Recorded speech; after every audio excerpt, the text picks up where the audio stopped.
함께 나누실 말씀은 하나님께서 세우신 언약이라는 제목으로 출애굽기 24장 1절에서 18절까지 함께 읽고 말씀 나누겠습니다. 같이 읽어보겠습니다. 또 시작. 또 모세에게 이르시되 너는 아론과 나답과 아비후와 이스라엘 장로 70명과 함께 여호와께로 올라와 멀리서 경배하고 너 모세만 여호와께 가까이 나아오고 그들은 가까이 나오지 말며 백성은 너와 함께 올라오지 말지니라. 모세가 와서 여호와의 모든 말씀과 그의 모든 율례를 백성에게 전하매 그들이 한 소리로 응답하여 이르되 여호와께서 말씀하신 모든 것을 우리가 준행하리이다.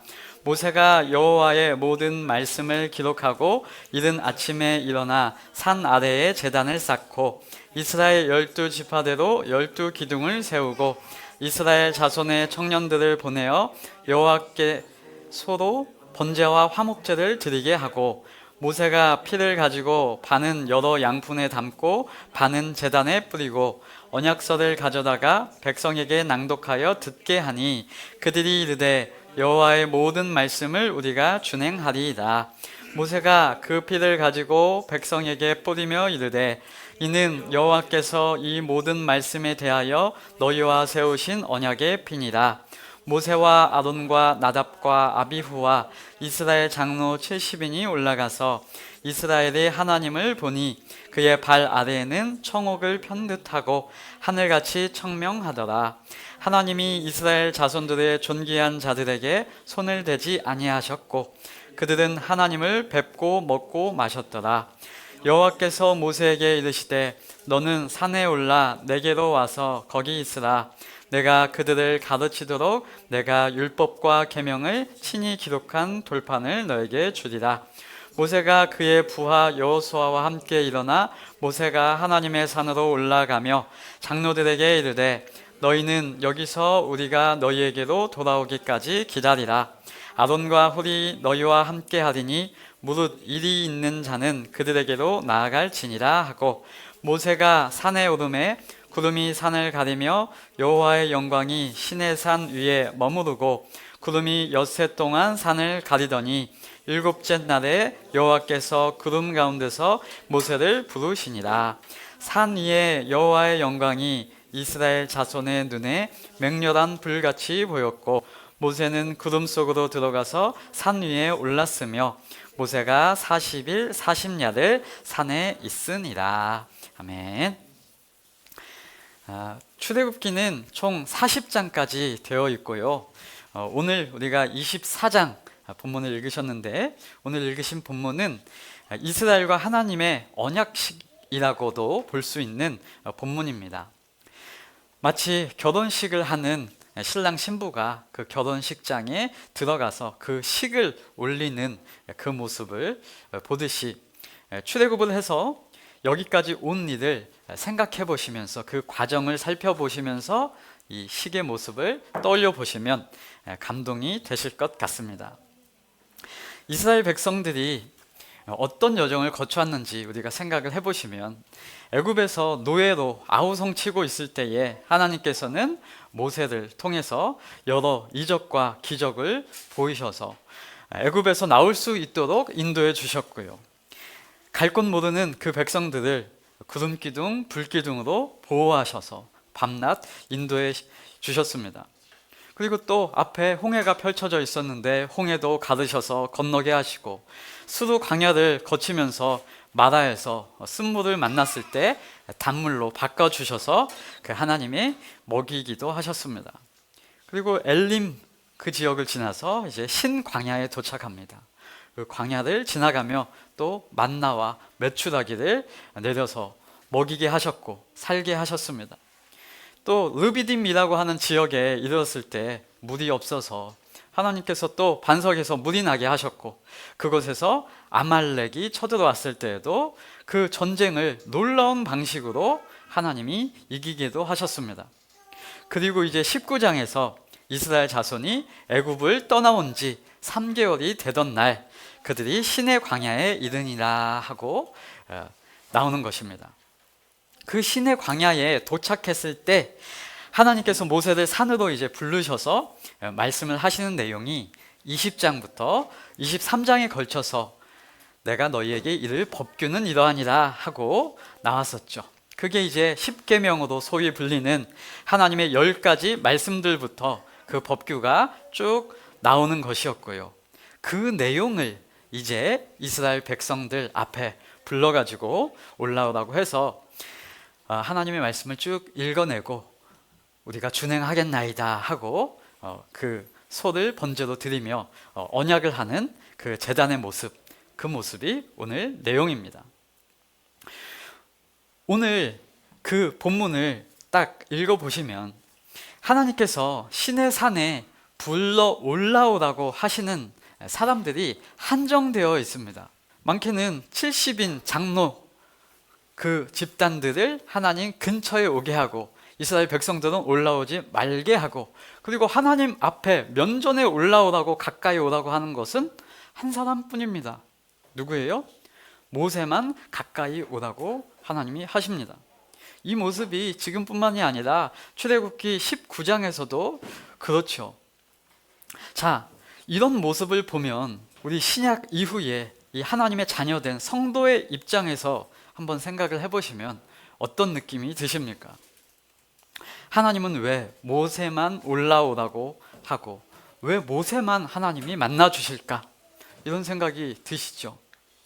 혹시 하나님도 사람 차별하고 사람을 계급화하고 사람을 가리셔서 이렇게 하시는 것일까요? 하나님의 구원하심을 우리가 성경 전체적으로 보면 사람을 차별하거나 사람을 가리시는 것이 아니라는 그 마음이 생각이 드는데, 또 예수님이 죄인을 찾아오시는 모습을 보면 오히려 사람들은 멸시해도 그런 사람들까지도, 사람들이 멸시하는 사람들까지도 예수님은 사랑으로 대하시는데, 오늘 이런 언약식이 있는 모습 속에서 성경에서는 왜 이런 본문이, 왜 이런 하나님의 모습이 나올까요? 저는 이런 본문에 대해서 인간의 마음과 다를 바가 없는 설명들을 종종 들어보았습니다. 논리는 이렇죠. 하나님은 거룩하시다. 그래서 거룩한 사람만 하나님을 배웁고 만날 수 있다. 그러니 모세만 오라고 하신 것은 모세가 거룩하기 때문이다. 이런 논리, 이런 구조로 이런 설명을 많이 들어봤습니다. 그러면 어떻게 돼요? 모세가 이제 신급으로 우뚝 서게 되는 것이죠. 그러면 이어지는 레파토리는 그런 모세와 같은 지도자를 잘 따라가야 한다라는 교훈으로 그런 이야기들을 많이 들어보셨을 것입니다.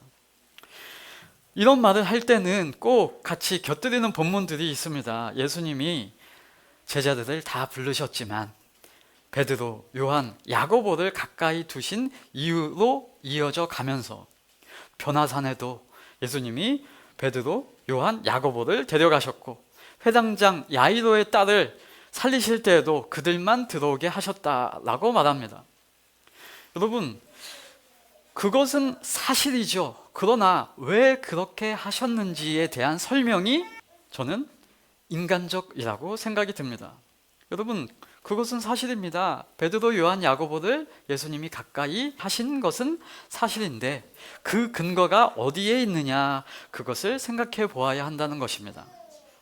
예수님이 그들을 가까이 하시고 그들을 그 안에 두신 것은 그들이 신실했고 그들이 충직했기 때문일까요? 사람들은 그 근거를 그 사람들에게 두려고 자꾸 그렇게 얘기를 합니다. 그들은 신실했고 그들이 충직했기 때문에 예수님이 그들을 그렇게 부르셨다고요. 그런데 그것은 하나님의 일하심을 사람의 눈으로 보는 오류라는 것입니다. 네, 사람들은 그렇게 합니다. 사람들은 잘하는 사람 데리고 다니고요, 똘똘한 사람들 부르고 쓰는 것입니다. 자신에게 충성하고 충직한 사람들을 그렇게 가까이 하는 거죠. 그런데 예수님도 그렇게 하시고 하나님도 그렇게밖에 못 하신다고 하면 거룩하신 하나님이라고, 하나님은 다르시다고 말할 수 없을 것입니다. 그럼 왜 그들을 선택하시고 왜 그들을 부르셨는가? 대답은 그저 하나님의 은혜, 하나님의 선택이라고 말하는 것입니다. 그 근거가 그들에게 있거나 그 조건이 그들에게 갖춰져 있기 때문에 그들을 그렇게 부르신 것이 아니라는 사실입니다. 여러분, 오늘 본문에서 사실 하나님을 좀 멀리 피하고 가까이 안 하고 싶었던 마음은 누구의 마음이었을까요? 죄인된 사람의 마음이었습니다. 이스라엘 백성들의 마음이었습니다. 백성들은 어떤 마음이었었냐면 하나님 앞에 서는 것조차 두려워하고 우레와 번개, 나팔소리 막 그런 소리들을 보고 산의 연기들을 보고서 모세에게 이렇게 백성들이 먼저 얘기합니다. 우리가 죽을 것 같으니까 하나님이 당신한테 말해서 우리에게 전달하게 해달라라고 백성들이 말할 정도였습니다. 또 이스라엘 백성들은 하나님을 만나면 죽을 것으로 생각했던 모양입니다. 사사기에 보면 기드온의 모습이 나오죠. 기드온도 하나님의 사자를 대면하고 보고 나서 이런 말을 합니다. 내가 죽게 되었나이다 라고 말해요. 또 삼손의 아버지 마노아에게 하나님이 찾아오셨을 때에 하나님을 보았으니 내가 반드시 죽을지로다 이런 얘기를 합니다. 하나님을 만나면 이들은 죽는 줄로 생각한 것입니다. 두려웠고 미지의 영역에 대한 그 어려움이 이들 마음 가운데는 있었던 것입니다. 창세기에도 야곱이 하나님의 천사와 씨름할 때에 이런 말을 합니다. 하나님을 대면하여 보았으나 내 생명이 보존되었다 라고요. 이렇게 말하는 것을 봐서 예전에도 신에 대한 두려움이 있었던 것 같습니다. 더 올라가 볼까요? 더 올라가서 아담과 하와 때에 죄 이후에, 범죄 이후에 곧바로 아담과 하와는 어떻게 합니까? 하나님의 낯을 피하여 두려워 숨는 모습을 우리는 기억할 수 있습니다.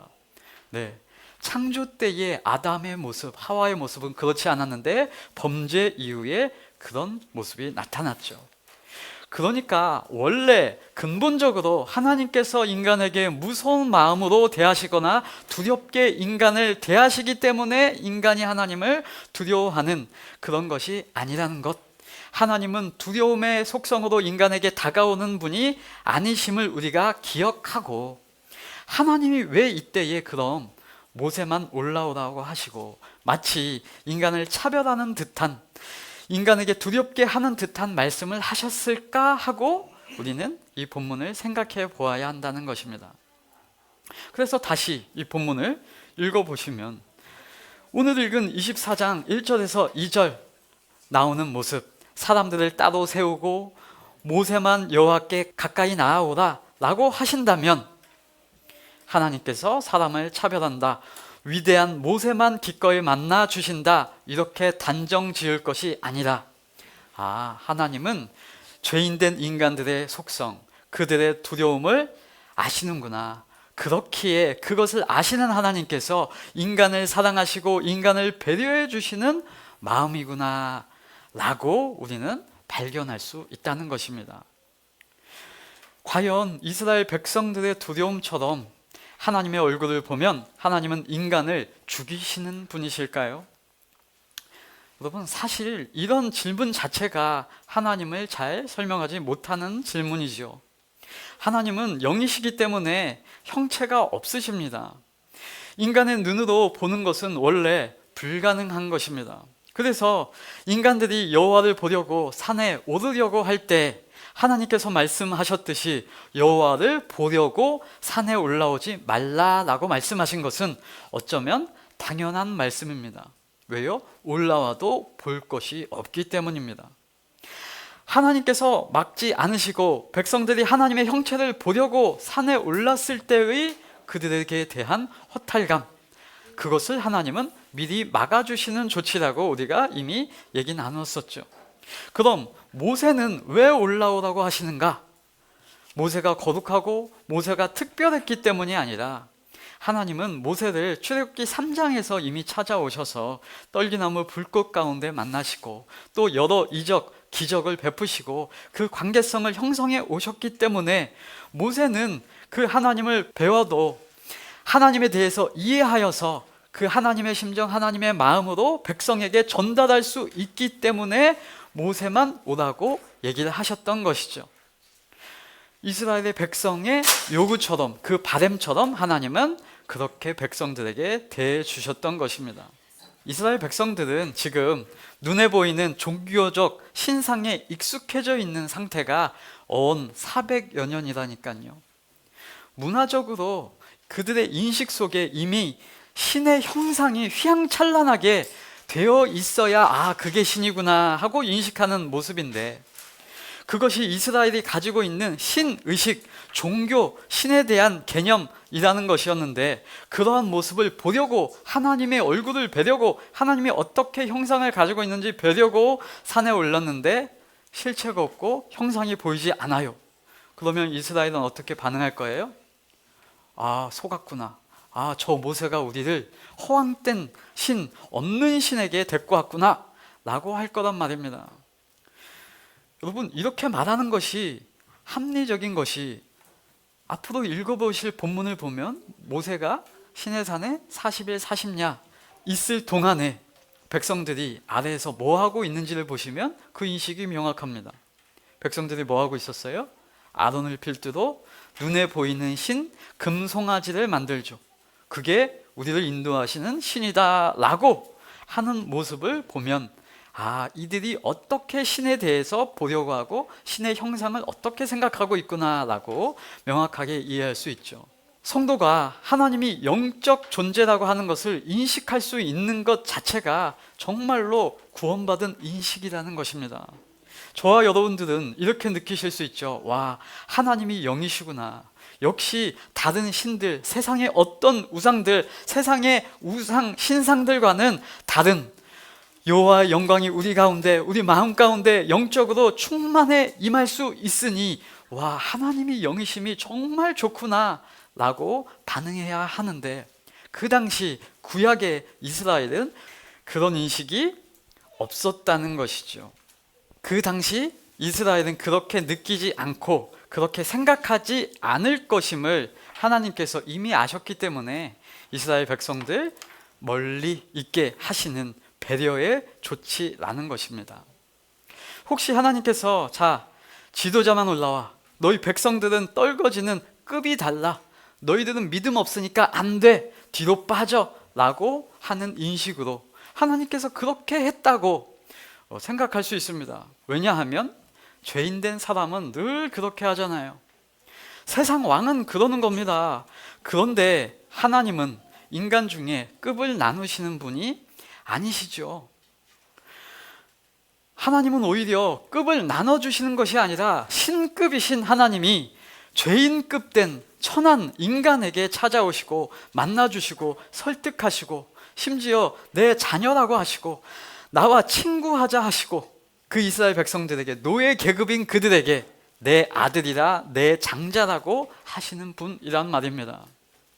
인간 모세를 대면하여 만나주시는 하나님이 또 인간들끼리 급이 있어서 너희들은 급을 나눠서 내가 만나주고 안 만나주고 이렇게 하시겠느냐 말입니다. 결코 그러지 않으시는 분이시다라는 것입니다.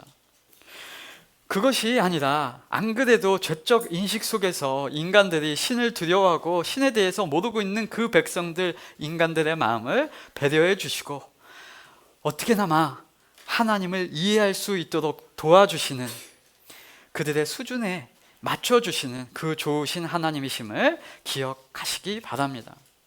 모세가 하나님의 말씀을 듣고 그 말씀들을 이제 내려가서 백성들에게 전하는 모습이 나오죠.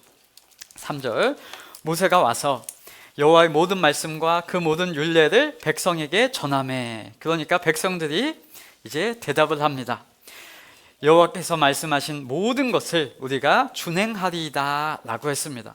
그리고 또 4절에서 7절에 모세의 의식, 모세가 제단을 쌓고 제사 드리며 언약서를 백성들에게 낭독하니까 백성들이 이렇게 말합니다. 여호와의 모든 말씀을 우리가 준행하리이다 라고 했습니다. 이게 하나님과 언약식을 하는 이 행사 모습이죠. 2번이나 백성들이 그 하나님의 말씀 속에서 하나님의 말씀을 쭉 읽어주니까 모두 그 말을 지키겠다라고 답변했습니다.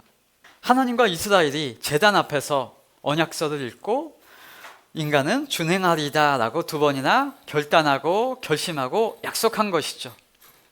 마치 결혼식 하는 주례하시는 분이 여러 가지 내용을 부부 앞에서 하며 부부가 네 그렇게 하겠습니다 라고 대답하는 모습과 같은 그 모습이 나타나는 것입니다. 그런데 이스라엘이 준행하리이다 라고 말한 대로 이스라엘은 준행했을까요? 하지 않았을까요? 네, 성경을 읽어보신 분은 아실 겁니다.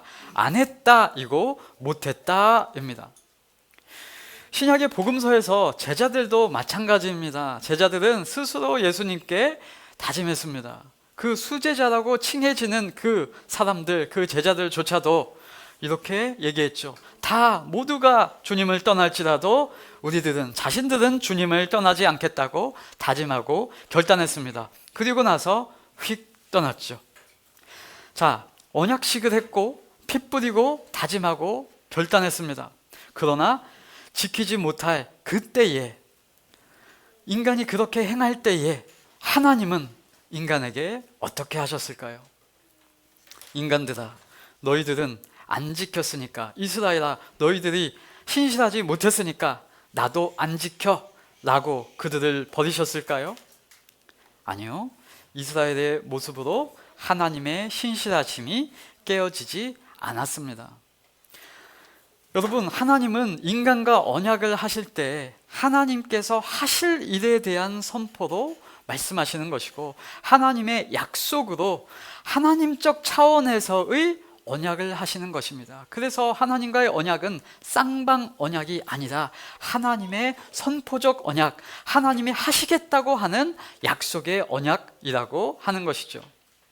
우리는 언약을 하면 늘 인간과 우리가 사람 대 사람으로 하니까 인간의 결혼식처럼 쌍방의 서약 언약을 생각하는데, 성경에서 나오는 언약은 그렇지 않다는 것입니다.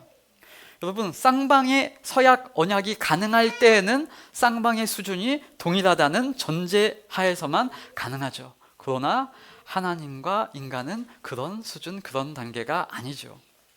성경의 언약서를 보면 율법이라는 것을 내용으로 삼고 있지만 그 율법과 법규 안에도 조건문이라는 모습이 등장하지만 그 법규, 그 내용 속에서는 우리가 몇 주간 살펴보았듯이 인간의 사법적인 것, 조건적인 것이 아니라 법규의 내용은 인간을 지키시는 하나님의 책임성, 그 관계성 안에 있다는 사실을 우리는 가정할 때에만 그 내용이 작동한다는 것도 살펴보았었습니다.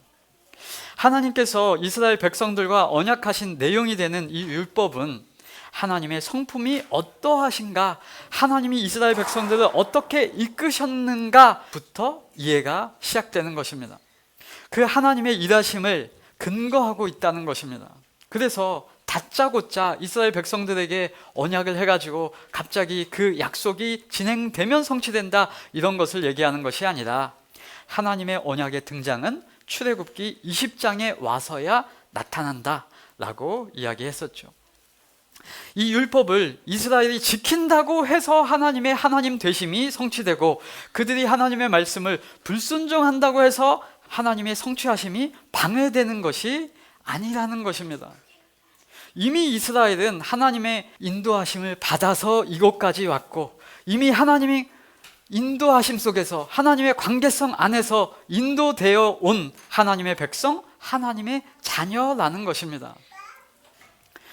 하나님의 언약하심은 인간의 결혼식을 생각하실 것이 아니라 인간이 자녀를 낳았을 때 자녀를 호적하는 것, 그것으로 언약식을 생각하시면 더욱 이해가 와닿을 것입니다.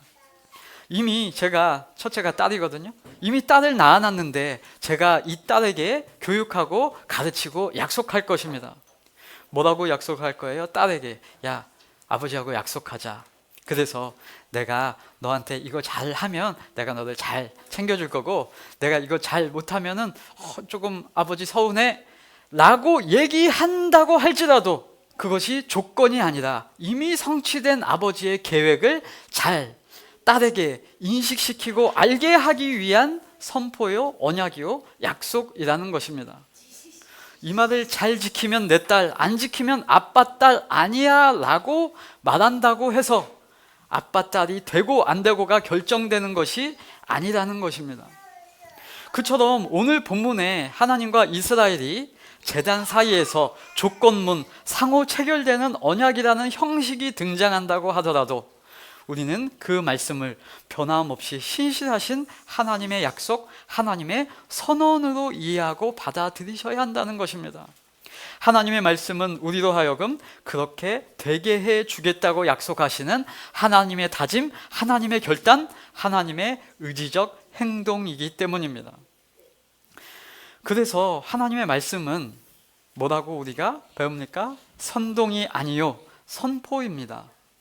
너희가 그렇게 해봐라, 너희가 그렇게 해내라, 너희가 그렇게 이루어내라, 그것이 아니라 너희가 못하지, 너희가 그렇게 해보려고 온갖이 노력해봤는데도 안 되지, 그래서 내가 너희에게 왔고 너희가 할 수 없으니 내가 너희에게 그 마음을 줄 것이고 새 영을 줄 것이고 새로운 피조물로 바꾸어내어서 기필코 너희가 열매 맺도록 이루어내도록 내가 일할 것이다 라고 하는 하나님의 맹세, 하나님의 약속, 하나님의 선포라는 것이죠. 이스라엘이 그 율법을 스스로 지킬 만한 자들이었다면 하나님은 이스라엘을 찾아오실 이유가 없죠. 그렇게 잘 살고 신실한 사람들이기 때문에 하나님이 부른다면 그것은 하나님의 필요성, 하나님의 효용성이 증명되지 않는다는 것입니다. 그러면 하나님이 그들을 백성 삼으실 이유가 없고 그들에게 언약을 할 이유가 없습니다. 반대로 말해야 맞습니다. 이스라엘은요, 백성들은요, 심지어 모세는요, 그렇게 행할 수 없는 죄인이고요, 그러한 하나님의 마음이 없는 소외자이고요, 하나님 없이는 앞을 내다볼 수 없는 맹인이 되었기 때문에 하나님에 대하여 죽은 죄인이기 때문에 하나님은 이스라엘에게 찾아오셔서 그들을 인도해 가시며 도우시겠다는 약속 선언문이 등장한다는 것입니다. 기독교는 그 결과를 이루시는 하나님이 계심을 선언합니다. 그래서 하나님이 일하시고 하나님이 일하신 결과가 바로 누구예요? 저와 여러분, 하나님의 성도라는 것입니다. 내가 하나님의 사역의 수단이 아니고 내가 하나님의 사역의 결과, 열매라는 사실입니다. 하나님이 나를 그렇게 하나님의 마음, 하나님의 뜻으로 살아갈 수 있도록 만들어내시고 역사하시고 성숙시켜 가신다는 사실을 기억하시면 좋겠습니다. 하나님의 말씀을 벗어날 때에도, 심지어 하나님의 그 언약과 율법 가운데 살아가지 못할 그때에도 여전히 하나님은 인도하리라 선언하시는 것입니다. 그 언약식의 내용을 어떻게 얘기하고 있냐면, 소를 잡아서 번제를 드리고 또 그 피를 두고 하나님께서 언약하시고 그들은 하나님을 배웁고 먹고 마셨더라 라는 모습이 나옵니다. 저는 이 부분을 보고 하나님의 아들 예수 그리스도의 보혈이 떠올랐고 예수께서 이루신 십자가와 부활, 그것을 기념하는 모습이 떠올랐습니다. 그것을 이제 누가 이루시고 성취하실 것이라고 하나님은 말씀하시는 것입니까? 하나님이 그 일을 이루시겠다고 얘기하시는 것이죠. 너희를 내 백성 삼았고 내가 너희와 이렇게 언약하여서 내가 너희를 기필코 인도하여 그 땅에 인도하여 내고 하나님의 장자로 제사장 나라로 하나님의 귀한 백성으로 살아가도록 인도할 것이다 라고 하는 확증, 하나님의 확증이 오늘 이 언약의 모습으로 나타나는 것입니다. 하나님의 성도는 내가 그것을 이루고자 결심할 수 있고요, 내가 그것을 확증하고자 마음을 강하게 먹을 수 있습니다. 그러나 그때마다 우리는 내가 생각한 대로 되지 않음도 많이 볼 것입니다. 내가 하나님의 일하심에 주충이 되고자 무작정 나설 것이 아니라 우리는 무엇을 해야 합니까? 내가 하는 것이 아니라 하나님의 일하심을 바라보기를 원합니다. 하나님이 보여주신 일을 우리는 만끽하기를 원합니다. 아, 내가 그렇게 하려고 했더니 되지 않더라. 그게 아니라 하나님의 일하심을 우리가 알아가고 이해가니 내 마음속에 사랑이 나오더라, 열매가 맺혀지더라 라는 쪽으로, 라는 방향으로 하나님은 만들어 가시는 것입니다. 그런 사람을 전문 용어로 뭐라고 얘기해요? 본 사람, 경험한 사람, 맛본 사람을 성경의 전문 용어로 증인이라고 합니다. 성도는 자신에게 주어진 모든 삶을 하나님이 가르쳐 주신 말씀으로 그 하나님의 마음으로 살아가는 것입니다. 그것이 성도의 삶이고 우리가 서로 사랑하는 것이고 그것이 자동적으로 하나님께 영광이 되어지는 길입니다. 저와 여러분, 우리는 성도는 증인이 된 것입니다. 하나님께서 일하셔서 우리를 그 하나님의 열매로 만들어 주셔서 증인이 되도록 우리에게 경험시켜 주신 것입니다. 내가 나서서 증거를 만들어내려고 하고 증인이 되려고 노력해서 된 것이 아니라 하나님께서 보여주시고 하나님께서 은혜 주시고 하나님께서 역사하셔서 만들어내신 그 일을 우리는 배우고 읽고 경험하고 체험하고 그 하나님의 부르신 가운데 인도받아서 내가 그것을 보고 누리며 사니 하나님이 나를 만들어내셨구나 라고 말할 수 있는 증인이 된 것입니다. 그래서 하나님은 12절에 하나님께서 모세를 또 부르십니다. 여호와께서 모세에게 이렇게 말씀하십니다. 너는 산에 올라 내게로 와서 거기 있으라. 내가 그들을 가르치도록 내가 율법과 계명을 친히 기록한 돌판을 너에게 주리라 라고 하십니다. 하나님께서 정말 친절하게 기록해 주신 그 말씀을 이제 모세에게 주셨습니다. 뭐 하도록 주셨어요? 백성들에게 가르치도록. 이런 말씀은 하나님의 은혜를 이해하는데 아주 바른 이해를 우리에게 제시해 줍니다. 여러분, 은혜는 무엇입니까? 받을 수 없는 자에게, 자격이 없는 자에게 거저 베풀어지는 하나님의 선물, 그것이 은혜이죠. 지금 이러한 일을 지금 모세와 하나님의 인격적 관계 속에서 지금 하나님이 베풀어 주고 계시다는 것입니다. 모세는 지금 하나님 앞에 자격이 있어서가 아니라, 인간 중에 급이 높아서가 아니라, 의인이었기 때문이 아니라, 그런 자격 조건이 없음에도 불구하고 하나님이 만나주셨는데 신뢰하지 못했음에도 불구하고, 하나님의 뜻을 따르라라고 했는데 불순종했음에도 불구하고 하나님의 은혜로 또 계속해서 모세를 찾아가서 부르시고 친히 대면하여 주시는 것입니다. 그저 거저 받은 자는, 본 자는, 공짜로 얻은 자는 알리고 나눌 마음이 당연히 생기는 것입니다. 그것이 가르친다라는 표현이 되는 것이죠. 나눌 수 있는 마음을 하나님이 만들어 주시는 것입니다. 왜요? 내가 잘해서, 내가 이뤄서, 내가 노력해서, 내가 애써서, 내가 극기 훈련을 해서 이뤄낸 것이면 그것을 다른 사람에게 나누고 공유하고 가르쳐 줄 필요가 없다고 사람은 생각하기 때문입니다. 내가 한 건데, 내가 이룬 건데, 그런 마음이 있죠. 내가 이걸 어떻게 이룬 건데 이 아까운 비법을 다른 사람한테 왜 가르쳐줘요? 왜 나눠줘요? 왜 공유해요? 나의 힘으로 내가 한 비밀이고 감추고 떵떵거리게 하며 살아야죠. 그런 CF도 있죠. 며느리도 몰라. 어떤 회사의 그 소스는 금고에 담겨져 있어서 오너 일가들만 알게 하는, 세상은 그렇게 금고에 꽁꽁 숨겨놓고 가르쳐주지 않는 겁니다. 그런데 은혜는 내가 스스로 한 것이 아님을 아는 겁니다. 이 모세는 아는 겁니다. 나는 그런 자가 아닌데, 나는 하나님 앞에 배울 수 있는 자가 아닌데, 나는 그런 조건이 안 되었는데, 나는 아무것도 아닌데, 나는 사람도 죽였는데, 나는 도망 다녔는데, 그럼에도 불구하고 나를 구원해 주시고 은혜 주시고 성도 삼아 주셨구나, 나를 불러 주셨구나. 그러면 반응은 다르게 나올 것입니다. 오늘 본문의 모습이 언약식으로 비춰집니다. 제단 앞에서 이스라엘과 하나님이 언약하시는 것은 그 언약의 내용, 조건이 있기 때문에 언약이 성립되는 것이 아니라 이미 언약식이 가능해지게 하신 하나님의 일하심이 있기 때문에 그 언약, 그 모습이 가능해진다는 것입니다.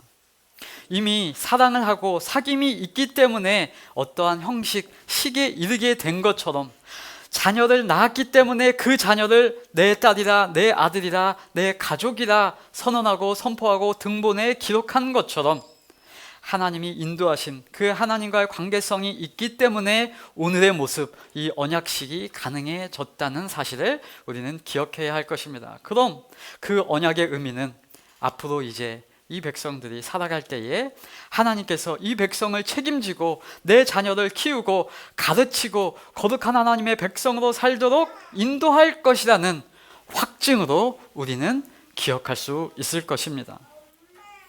하나님과의 관계의 확립은 이미 이루어진 것입니다. 이미 하나님의 일하심 속에서 이루셨고 그 백성으로서 이제 어떻게 하나님의 은혜를 누리며 만끽하며 그 하나님이 이미 주신 은혜 가운데 살아갈 것인가 하는 거에 대한 내용, 바램, 약속의 성취, 그 내용입니다. 그 표현을 12절에 가르치라 라고 얘기하는 것이고 마태복음 28장에 가르쳐 지키게 하라 라는 것입니다. 그 자녀를 가르치도록 책임도 인도하신 분도 하나님 아버지에게 있음을 오늘 선언해 주시는 것입니다. 본문에 하나님은 말씀하시고 백성들은 다짐하고 또 다짐했습니다. 그런데 그것으로 되지 않더라는 것도 우리는 이미 알고 있습니다. 인간 스스로는 그렇게 안 되는 것을 이제 신약에 예수 그리스도께서 오셔서 이루십니다.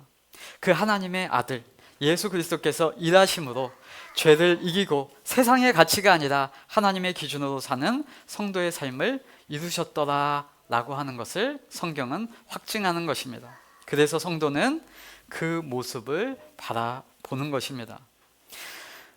내 지금의 모습이, 내가 성도된 모습이 하나님의 일하심의 결과라고 우리는 고백할 수 있는 것입니다.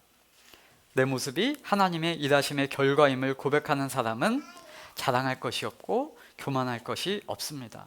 왜요?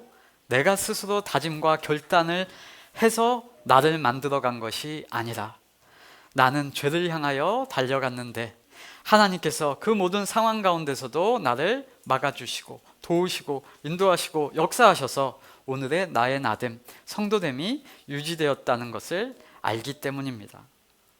우리는 그 하나님의 말씀 속에서 하나님의 일하심을 바라보며 오늘도 나아가면 되는 것입니다. 그러면 하나님께서 언약하신 대로 기어코 우리가 모든 우리의 삶 가운데 새로운 열매로 하나님의 성령의 열매로 맺게 하실 것임을 우리는 보게 되는 그 날을 우리가 살아가고 있게 될 것입니다. 저와 여러분은 오늘도 살아계셔서 역사하시는 그 하나님을 의지하며 우리 삶에 주어진 모든 은혜를 만끽하며 주님과 동행하며 살아가시기를 예수 그리스도 이름으로 축복합니다.